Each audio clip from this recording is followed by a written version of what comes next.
Top quality और consistent performance के लिए सिर्फ सिल्वर पंप्स। टॉप क्वालिटी और कंसिस्टेंट परफॉर्मेंस के लिए सिर्फ सिल्वर पंप्स, नाम याद रखना। बेकायदा इमारतीवरती महापालिकेकडनं आता नोटीस यायला सुरुवात झालेली आहे। पाहायला गेलं तर ठाण्यातील दिवा नजीक असणारे मोठं शहर आहे।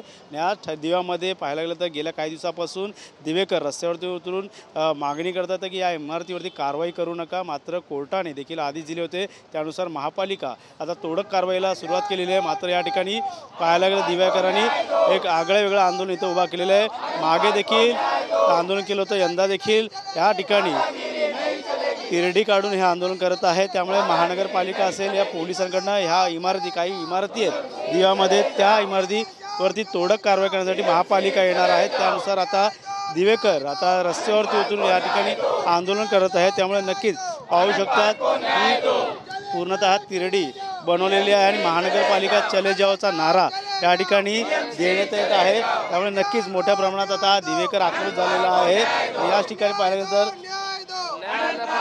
गेल्या काही दिवसापासून आंदोलन सुरू आहे। दिवेकरांची मागणी आहे इमारतीवरती कारवाई करू नका। मात्र कोर्टात देखील ह्या संदर्भात जे ते तुम्ही देखील गेलेले आहेत, एकंदरीत काय महापालिका काय करणार ॲक्शन मोडमध्ये आलेली नाही? कोर्टाचा तर आम्ही आदरच करतो, परंतु गेली 19 वर्षापासून ही वास्तू उभी आहे।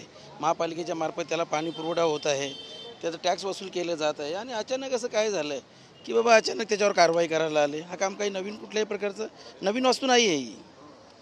नक्कीच किती इमारती आहेत, त्यामुळे तुम्ही देखील वारंवार महापालिकेशी पाठपुरावा करत आहे। किती लोक या ठिकाणी राहत आहेत ते आज देखील बेघर होऊ शकतात। मात्र हा जो वाद जो आहे जमीन मालकाचा आणि इमारत व्यावसायिकांचा आहे, आता ते कोर्टात देखील आहे। इथे आता 136 कुटुंब राहतात आणि 36 व्यावसायिक गाळे आहेत। गेल्या 19 वर्षापासून हे लोक इथे राहतात आणि अचानक जमीन मालक आणि बांधकाम व्यावसायिक असेल किंवा सोसायटी असेल यांच्या वादामुळे जमीन मालक कोर्टात गेले आणि आज महापालिका कोणतीही ऑर्डर नसताना इथे तोडायला येते। वास्तविक बघायला गेलो तर इथे कोणतीही ऑर्डर नाही आहे, त्यामुळे आजही आम्ही महापालिकेला कारवाई करून दिली नाही। आज महापालिका बराचसा पोलीस पाठा घेऊन आली होती, परंतु इथल्या रहिवाशांनी त्याला चांगला प्रतिकार केला आणि आम्ही आताही प्रशासनाला सांगितलं की जर तुम्ही धाकदपटशाहीने इथे जर कारवाई करायला येणार असाल तर आम्ही कोणीही कारवाई करून देणार नाही। तुम्हाला आमच्या मृतदेहावरनं ओलांडून जावं लागेल तरच ही कारवाई होऊ शकते, अन्यथा आम्ही कारवाई करून देणार नाही। आम्ही जीवाचं बरं वाईट करू, पण आमच्या राहत्या घराला धक्का लावून देणार नाही, असं आम्ही ठणकावून प्रशासनाला सांगितलं आहे।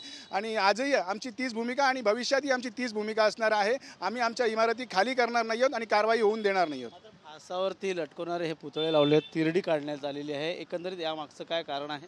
नाही, जर अशा प्रकारे आम्ही जर इतक्या वर्षापासून राहतोय आणि जर पालिका प्रशासन अशाच प्रकारे धाकधपटशाहीने आणि जबरदस्तीने आम्हाच्यावर कारवाई करत असेल तर इथल्या प्रत्येक रहिवाशाची परिस्थिती अशीच येणार आहे। त्याला एकतर आपला जीव गमवावा लागणार आहे, आत्महत्या करावी लागणार आहे।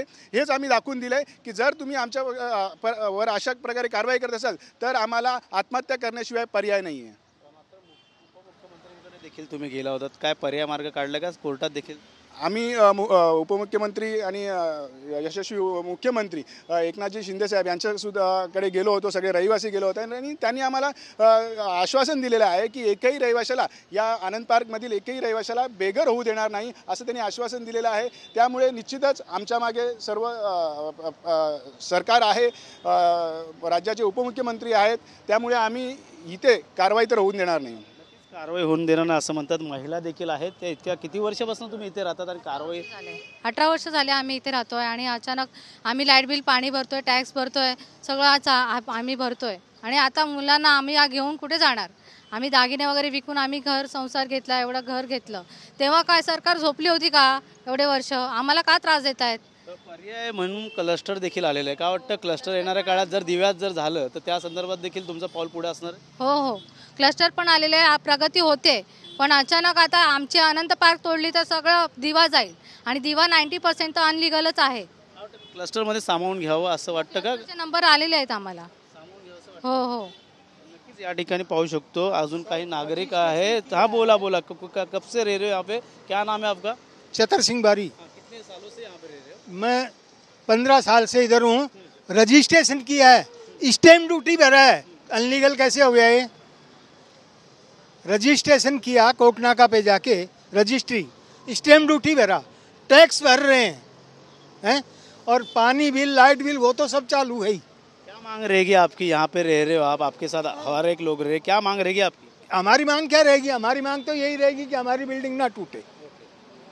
नक्कीच इमारत तोडू नका असे देखील त्यांची मागणी आहे. क्लस्टरमध्ये देखील सामावून घ्या असं त्यांचं म्हणणं आहे.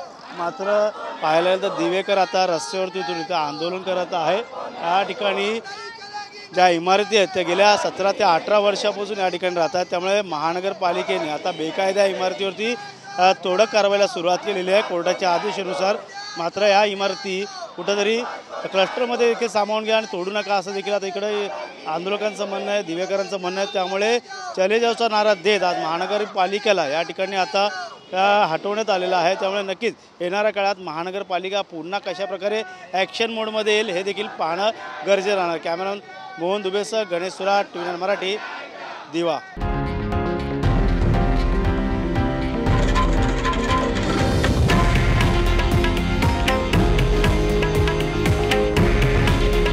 हे आहे देशातील नंबर 1 न्यूज नेटवर्क आणि आपण पाहत आहात TV9 मराठी. काळजी तुमची, हित महाराष्ट्राचं.